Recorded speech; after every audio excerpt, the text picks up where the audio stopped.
Bem-vindas e bem-vindos a mais uma exploração nossa. Hoje a gente vai mergulhar nos fragmentos de um material, aula11.pdf, e ele desafia a gente a olhar para a Bíblia de um jeito, assim, um pouco diferente. Isso aí. A fonte levando uma questão bem central, né?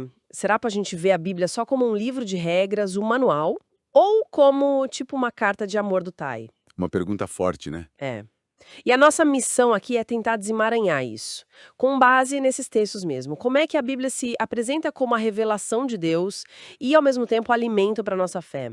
Vamos fundo nisso? Vamos lá. Bom, o ponto de partida que o material sugere é interessante porque mexe com algo que a gente faz muito, né? Que seria? A gente pega a Bíblia buscando o que eu tenho que fazer, ou então o que eu posso ganhar com isso. É quase automático às vezes. É verdade, a gente busca muito o lado prático, né? A orientação, o benefício. Mas essa análise que a gente está vendo aqui, ela meio que vira essa chave. Exato.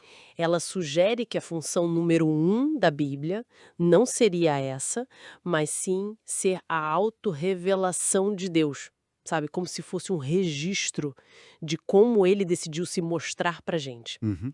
E todo esse processo chega no ponto máximo em Jesus, que é chamado de a palavra viva. Então, ler a Bíblia seria encontrar uma pessoa, na verdade. Precisamente. E olha, Hebreus 1, versículos 1 e 2, que está citado lá, é fundamental para essa ideia. O texto diz que Deus falou muitas vezes, de muitas maneiras, pelos profetas, né, no Antigo Testamento, Certo. mas que nestes últimos dias ele nos falou pelo Filho. E a fonte até comenta do grego original, né, que é a expressão enraio, dá a entender que Jesus não é só alguém que trouxe a mensagem. Ele é a mensagem. Nossa, isso muda tudo. Ele será mensagem, não só o carteiro, digamos assim. Exatamente. Isso ressignifica a leitura de todo o resto, né? Toda a escritura aponta para ele. E só ganha sentido completo quando a gente olha para ela pela lente de Cristo, como essa revelação final, definitiva do Pai. Faz muito sentido.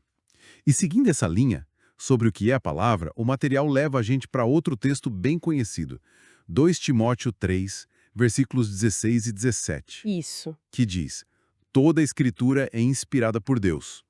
E a fonte até destaca o termo grego, theopneustos, Teopneustos. O que significa mesmo? literalmente soprada por Deus.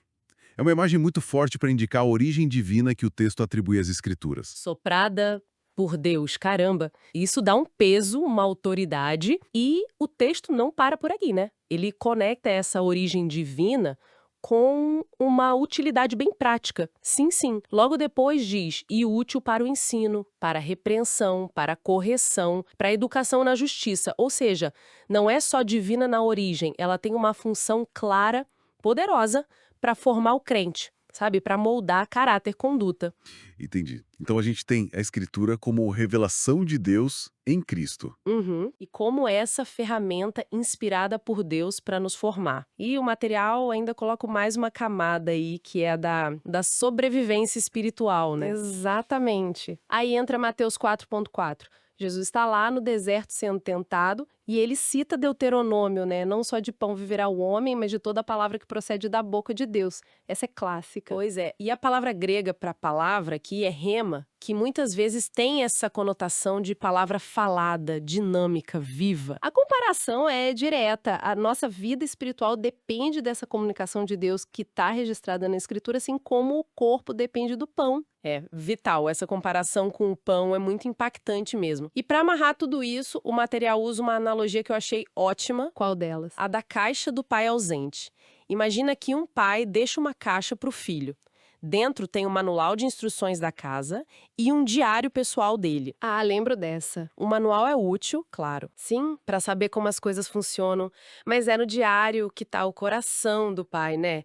Os sentimentos, os planos, quem ele é de verdade. É uma ótima ilustração do argumento principal que a fonte está construindo.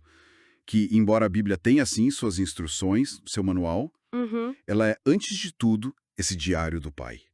O lugar onde ele abre o coração, revela seus planos, sua paixão e, principalmente, revela o Filho. Ler vira outra coisa, né?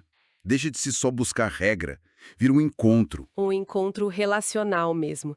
Então, juntando as peças, o que a gente tira dessa análise toda? Parece que esses fragmentos nos convidam a repensar um pouco a forma como a gente lê a Bíblia. Acho que sim. Não é ignorar as instruções, claro, mas talvez mudar a prioridade, né?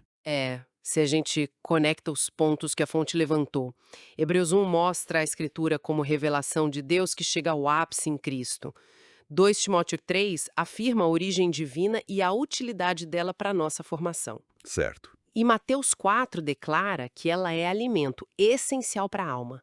É a voz do Pai se revelando e, ao mesmo tempo, o pão que nos sustenta. Então, o convite que fica pairando no ar parece para a gente ir além de ficar só caçando versículo para regra ou para promessa isolada, sabe? Isso! E buscar conhecer a pessoa por trás das palavras. Encontrar-lhe o coração do Pai, que se revela de forma máxima em Jesus, e achar nisso o verdadeiro sustento para a vida. E olha, pensando estritamente no que a gente explorou aqui desse material, isso deixa uma questão interessante para a gente refletir depois, né? Qual seria? Se a gente encara a Bíblia primariamente assim, como essa revelação pessoal e esse alimento vital, que outras perguntas poderiam guiar a nossa leitura? Indo além do o que eu faço ou o que eu ganho, como seria ler com o foco principal em simplesmente ouvir e conhecer mais fundo o coração de quem inspirou tudo isso?